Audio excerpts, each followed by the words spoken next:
ಇನ್ನು JDS ಹೊಡೆಯೋದಕ್ಕೆ ready ಆದ್ರ ಆ ಪ್ರಭಾವಿ ನಾಯಕ ಅನ್ನೋದು ಪ್ರಶ್ನೆ ಆಗ್ತಾ ಇದೆ. ರಿಪಬ್ಲಿಕ್ ಕನ್ನಡದಲ್ಲಿ ಸಿಎಂ ಇಬ್ರಾಹಿಂ ಅವರ ಎಕ್ಸ್ಕ್ಲೂಸಿವ್. JDS ಶಾಸಕರು HD ಕುಮಾರಸ್ವಾಮಿ ನಡವಳಿಕೆ ಮೇಲೆ ಬೇಸತ್ತಿದ್ದಾರಂತೆ. ಕುಮಾರಸ್ವಾಮಿಯನ್ನ ಬಿಟ್ಟು ಬರಬೇಕು ಅಂತಿದ್ದಾರೆ. ಕಾಂಗ್ರೆಸ್ ಸಪೋರ್ಟ್ಗಾಗಿ ಮೂರನೇ ಶಕ್ತಿ ಹುಟ್ಟು ಹಾಕುತ್ತಿದ್ದೇವೆ. ಸುಮಾರು 10 ರಿಂದ 12 JDS ಶಾಸಕರು ನಮ್ಮ ಜೊತೆಗಿದ್ದಾರೆ ಅಂತ ಸಿಎಂ ಇಬ್ರಾಹಿಂ ಅವರು ಈ ಮಾತನ್ನ ಹೇಳ್ತಿದ್ದಾರೆ. ನಮ್ಮದೇ ಆದ ಹೊಸ ಶಕ್ತಿ ಕಾಂಗ್ರೆಸ್ ಜೊತೆಗೆ ಇರುತ್ತೆ. ಜನವರಿಯಲ್ಲಿ ಇದಕ್ಕೊಂದು ಸ್ಪಷ್ಟ ಉತ್ತರ ಕೂಡ ಸಿಗುತ್ತೆ ಅನ್ನುವಂತಹ ವಿಚಾರವನ್ನ ಸಿಎಂ ಇಬ್ರಾಹಿಂ ಅವರು ಹೇಳಿದ್ದಾರೆ. ರಿಪಬ್ಲಿಕ್ ಕನ್ನಡ ಜೊತೆ ಮಾತನಾಡಿದ್ದಾರೆ. ಏನ್ ಹೇಳಿದ್ದಾರೆ ಬನ್ನಿ ನೋಡ್ಕೊಂಡು ಬರೋಣ.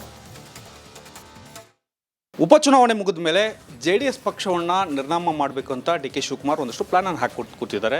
ಅಲ್ಲಿರ್ತಕ್ಕಂತಹ JDS ಶಾಸಕರನ್ನ ಒಂದೆಡೆ ಸೆಳೆದು ಅವರದೇ ಒಂದು ಗುಂಪನ್ನು ಕಟ್ಟಿಸಬೇಕು ಅನ್ನುವಂಥ ಲೆಕ್ಕಾಚಾರದಲ್ಲಿ DK ಶಿವಕುಮಾರ್ ಸೇರಿದಂತೆ ಕಾಂಗ್ರೆಸ್ ನಾಯಕರು ಇದ್ದಾರೆ. ಈ ಬಗ್ಗೆ ಮಾತನಾಡೋದಕ್ಕೆ ಮತ್ತು ಜೊತೆಗೆ ತೃತೀಯ ರಂಗವನ್ನು ಹುಟ್ಟು ಹಾಕಬೇಕು ರಾಜ್ಯದಲ್ಲಿ ಅನ್ನುವಂಥ ಲೆಕ್ಕಾಚಾರದಲ್ಲಿ ಸಿಎಂ ಇಬ್ರಾಹಿಂ ಅವರು ಇದ್ದಾರೆ. ಅವ್ರನ್ನ ಮಾತನಾಡ್ಸೋಣ. ಸರ್, ನೀವಾಗಲೇ ಮಾತನಾಡ್ತಾ ಹೇಳಿದ್ರಿ ತೃತೀಯ ರಂಗ ಹುಟ್ಟಾಕ್ತಾ ಇದ್ದೇವೆ ನಾವು GT ದೇವೇಗೌಡರ ನೇತೃತ್ವದಲ್ಲಿ ಅಂತ. ಆದರೆ ಇದೇ GT ದೇವೇಗೌಡರ ನೇತೃತ್ವದಲ್ಲಿ ಯಾರು JDSನಲ್ಲಿ ಅಸಮಾಧಾನಿತ ಶಾಸಕರಿದ್ದಾರೆ ಅವ್ರದ್ದೊಂದು ಗುಂಪು ಮಾಡಬೇಕು ಅನ್ನುವಂಥ ಕಾಂಗ್ರೆಸ್ನಲ್ಲಿ ಪ್ಲಾನ್ ಇದೆ ಅಂತ. ಕಾಂಗ್ರೆಸ್ ಪ್ಲಾನ್ ಏನಿದೆ ನನಗೆ ಗೊತ್ತಿಲ್ಲ. ಆದರೆ JDSನ ಬಹುತೇಕ ಶಾಸಕರು ಕುಮಾರಸ್ವಾಮಿ ನಡವಳಿಕೆ ಮೇಲೆ ಬೇಸತ್ತಿದ್ದಾರೆ. ಸೊ ಅವ್ರನ್ನ ಬಿಡಬೇಕು ಅಂತಿದ್ದಾರೆ.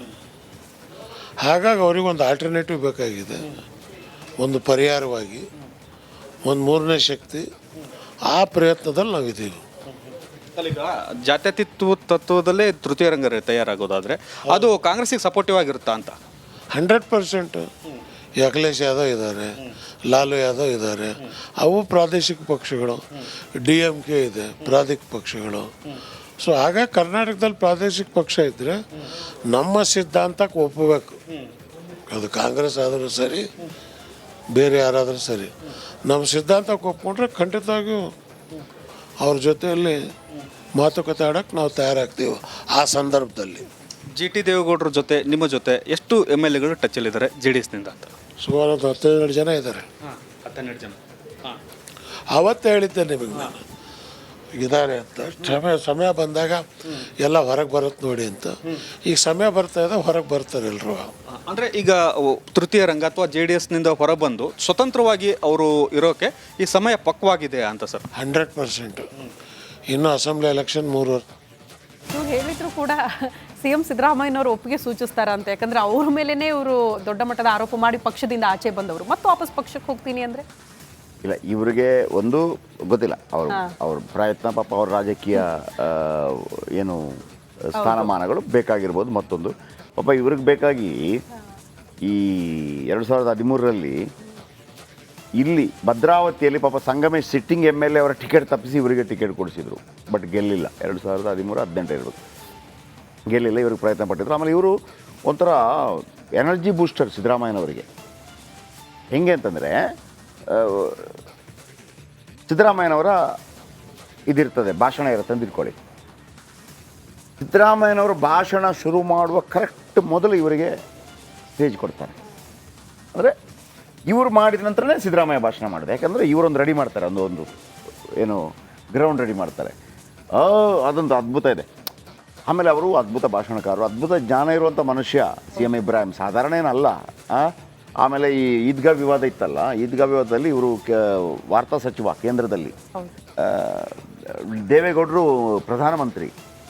ಏನು ಇಶ್ಯೂಗಳಾಗುತ್ತೆ 94-96 ಟೈಮಲ್ಲಿ ಅಂತ ಹೇಳಿದರೆ ಇವರನ್ನು ಕಳಿಸ್ತಾರೆ ದೇವೇಗೌಡರು. ಈ ಮನುಷ್ಯ ಟಿಂಗ್ ಟಿಂಗ್ ಟಿಂಗ್ ಟಿಂಗ್ ಟಿಂಗ್ ಹೋಗ್ಬಿಟ್ಟು ಪ್ರಾಬ್ಲಮ್ ಸಾಲ್ವ್ ಮಾಡಿ ಬಂದುಬಿಡ್ತಾರೆ.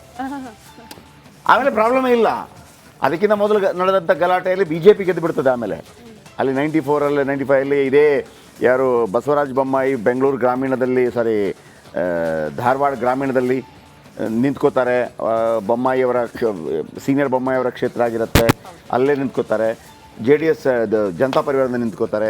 But very first time Jagadish Shettar ಅಲ್ಲಿಂದ ಗೆದ್ದು ಬರ್ತಾರೆ. ಅಲ್ಲಿಂದ ಗೆದ್ದು ಬಂದದ್ದು ಮತ್ತೆ ತಿರುಗಿ ನೋಡಲೇ ಇಲ್ಲ. ಅದು ಈದ್ಗಾ ವಿವಾದ ಕಾರಣ. ಆದರೆ ಈದ್ಗಾ ವಿವಾದ ನಿಲ್ಲಿಸಿದ್ದು ಇವರು ಮತ್ತು ದೇವೇಗೌಡರು. ಇವರಿಗೆ ಕೊಡೋಣ ಕ್ರೆಡಿಟ್, ಇಲ್ಲ ಅಂತಲ್ಲ. ಆದರೆ ಈಗ ಅವ್ರಿಗೆ ಎಲ್ಲೂ ಅತಂತ್ರ ಆಗಿದ್ದಾರೆ ಅವರು. ಈಗ ಅವರೇನು ಹೇಳಿದರು, 12 ಜನ ಬರ್ತಾರೆ ಅಂತಂದ್ಬಿಟ್ಟು. ನನ್ನ ಒಂದು ಪ್ರಶ್ನೆ, 12 ಜನ ಹೊರಗೆ ಬಂದು ಯಾಕೆ ಬರಬೇಕು? ಡೈರೆಕ್ಟ್ ಕಾಂಗ್ರೆಸ್ ಸೇರಿದ್ರೆ ಆಯ್ತಲ್ಲ. ಹೌದು, ಪಕ್ಷಾಂತರ ನಿಷೇಧ ಕೂಡ ಬರೋದಿಲ್ಲ. ಎಷ್ಟು ಜನ ಇರೋದು? 19 ಜನ ಇರೋದು. 19 ಡಿವೈಡೆಡ್ ಬೈ 3 ಅಂದರೆ ಎಷ್ಟಾಯಿತು? 6, 12, 13 ಜನ ಬಂದುಬಿಟ್ರೆ ಪಕ್ಷಾಂತರ ನಿಷೇಧ ಇಲ್ಲ. ಅವರು ಆಲ್ರೆಡಿ ಎಲ್ಲ JDS MLAಗಳು ಕಾಂಗ್ರೆಸ್ MLA ಆಗ್ತಾರೆ. ಅದನ್ನು ತಲೆ ಓಡಿಸಬೇಕು ಅಂತಂದರೆ 2 ನಿಮಿಷದಲ್ಲಿ DK ಶಿವಕುಮಾರ್ ತಲೆ ಓಡಿಸ್ತಾರೆ. ಆ ಪ್ರಯತ್ನ ಅವರು ಮಾಡ್ತಾ ಇದ್ದಾರೆ ಅನ್ನೋ ಕಾರಣಕ್ಕಾಗಿ ಇದೇ ಕುಮಾರಸ್ವಾಮಿ ಅವರು ಮತ್ತು ದೇವೇಗೌಡರು BJP ಜೊತೆ ಸಂಬಂಧವನ್ನು ಮಾಡಿದ್ದು. ಅದು ಲಾಭನೇ ಆಯಿತು. ಅವರು ಕೇಂದ್ರ ಮಂತ್ರಿ ಆದರು. ಇಲ್ಲಾಂದರೆ ಅವರು ಏನು ಕೆಲಸ ಇಲ್ಲ ಕೂತ್ಕೋಬೇಕಾಗಿತ್ತು. ಯಾರು?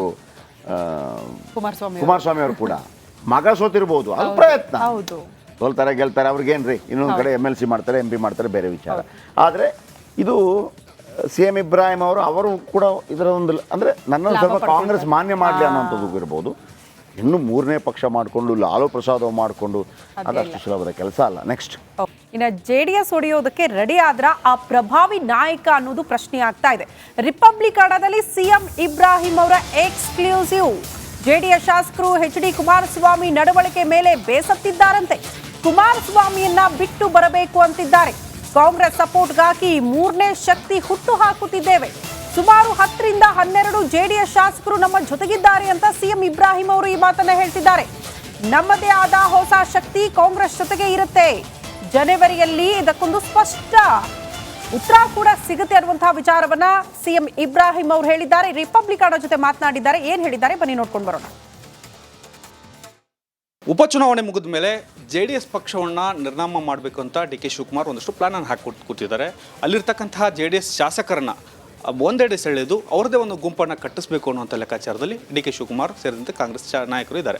ಈ ಬಗ್ಗೆ ಮಾತನಾಡೋದಕ್ಕೆ ಮತ್ತು ಜೊತೆಗೆ ತೃತೀಯ ರಂಗವನ್ನು ಹುಟ್ಟು ಹಾಕಬೇಕು ರಾಜ್ಯದಲ್ಲಿ ಅನ್ನುವಂಥ ಲೆಕ್ಕಾಚಾರದಲ್ಲಿ CM ಇಬ್ರಾಹಿಂ ಅವರು ಇದ್ದಾರೆ. ಅವ್ರನ್ನ ಮಾತನಾಡ್ಸೋಣ. ಸರ್, ನೀವಾಗಲೇ ಮಾತನಾಡ್ತಾ ಹೇಳಿದ್ರಿ ತೃತೀಯ ರಂಗ ಹುಟ್ಟಾಕ್ತಾ ಇದ್ದೇವೆ ನಾವು GT ದೇವೇಗೌಡರ ನೇತೃತ್ವದಲ್ಲಿ ಅಂತ. ಆದರೆ ಇದೇ GT ದೇವೇಗೌಡರ ನೇತೃತ್ವದಲ್ಲಿ ಯಾರು JDSನಲ್ಲಿ ಅಸಮಾಧಾನಿತ ಶಾಸಕರಿದ್ದಾರೆ ಅವ್ರದ್ದೊಂದು ಗುಂಪು ಮಾಡಬೇಕು ಅನ್ನುವಂಥ ಕಾಂಗ್ರೆಸ್ನಲ್ಲಿ ಪ್ಲಾನ್ ಇದೆ ಅಂತ. ಕಾಂಗ್ರೆಸ್ ಪ್ಲಾನ್ ಏನಿದೆ ನನಗೆ ಗೊತ್ತಿಲ್ಲ. ಆದರೆ JDSನ ಬಹುತೇಕ ಶಾಸಕರು ಕುಮಾರಸ್ವಾಮಿ ನಡವಳಿಕೆ ಮೇಲೆ ಬೇಸತ್ತಿದ್ದಾರೆ. ಸೊ ಅವ್ರನ್ನ ಬಿಡಬೇಕು ಅಂತಿದ್ದಾರೆ. ಹಾಗಾಗಿ ಅವ್ರಿಗೊಂದು ಆಲ್ಟರ್ನೇಟಿವ್ ಬೇಕಾಗಿದೆ, ಒಂದು ಪರಿಹಾರವಾಗಿ ಒಂದು 3ನೇ ಶಕ್ತಿ. ಆ ಪ್ರಯತ್ನದಲ್ಲಿ ನಾವಿದ್ದೀವಿ. ಈಗ ಜಾತ್ಯತೀತ ತತ್ವದಲ್ಲೇ ತೃತೀಯ ರಂಗ ತಯಾರಾಗೋದಾದರೆ ಅದು ಕಾಂಗ್ರೆಸ್ಸಿಗೆ ಸಪೋರ್ಟಿವ್ ಆಗಿರುತ್ತಾ ಅಂತ? 100%. ಅಖಿಲೇಶ್ ಯಾದವ್ ಇದ್ದಾರೆ, ಲಾಲು ಯಾದವ್ ಇದ್ದಾರೆ, ಅವು ಪ್ರಾದೇಶಿಕ ಪಕ್ಷಗಳು. DMK ಇದೆ, ಪ್ರಾದೇಶಿಕ ಪಕ್ಷಗಳು. ಸೊ ಹಾಗಾಗಿ ಕರ್ನಾಟಕದಲ್ಲಿ ಪ್ರಾದೇಶಿಕ ಪಕ್ಷ ಇದ್ದರೆ ನಮ್ಮ ಸಿದ್ಧಾಂತಕ್ಕೆ ಒಪ್ಪಬೇಕು. ಅದು ಕಾಂಗ್ರೆಸ್ ಆದರೂ ಸರಿ, ಬೇರೆ ಯಾರಾದರೂ ಸರಿ, ನಮ್ಮ ಸಿದ್ಧಾಂತಕ್ಕೆ ಒಪ್ಕೊಂಡ್ರೆ ಖಂಡಿತವಾಗಿಯೂ ಅವ್ರ ಜೊತೆಯಲ್ಲಿ ಮಾತುಕತೆ ಆಡೋಕ್ಕೆ ನಾವು ತಯಾರಾಗ್ತೀವಿ. ಆ ಸಂದರ್ಭದಲ್ಲಿ GT ದೇವೇಗೌಡರ ಜೊತೆ ನಿಮ್ಮ ಜೊತೆ ಎಷ್ಟು MLAಗಳು ಟಚ್ಚಲ್ಲಿದ್ದಾರೆ JDSನಿಂದ ಅಂತ? ಸುಮಾರು 12 ಜನ ಇದ್ದಾರೆ. 12 ಜನ. ಆವತ್ತೇ ಹೇಳಿದ್ದೆ ನಿಮಗೆ ನಾನು ಇದ್ದಾರೆ ಅಂತ. ಸಮಯ ಬಂದಾಗ ಎಲ್ಲ ಹೊರಗೆ ಬರುತ್ತೆ ನೋಡಿ ಅಂತ. ಈಗ ಸಮಯ ಬರ್ತಾ ಇದೆ, ಹೊರಗೆ ಬರ್ತಾರೆ ಎಲ್ಲರೂ. ಅಂದರೆ ಈಗ ತೃತೀಯ ರಂಗ ಅಥವಾ JDSನಿಂದ ಹೊರಬಂದು ಸ್ವತಂತ್ರವಾಗಿ ಅವರು ಇರೋಕೆ ಈ ಸಮಯ ಪಕ್ವಾಗಿದೆ ಅಂತ ಸರ್? 100%. ಇನ್ನು ಅಸೆಂಬ್ಲಿ ಎಲೆಕ್ಷನ್ 3 ವರ್ಷ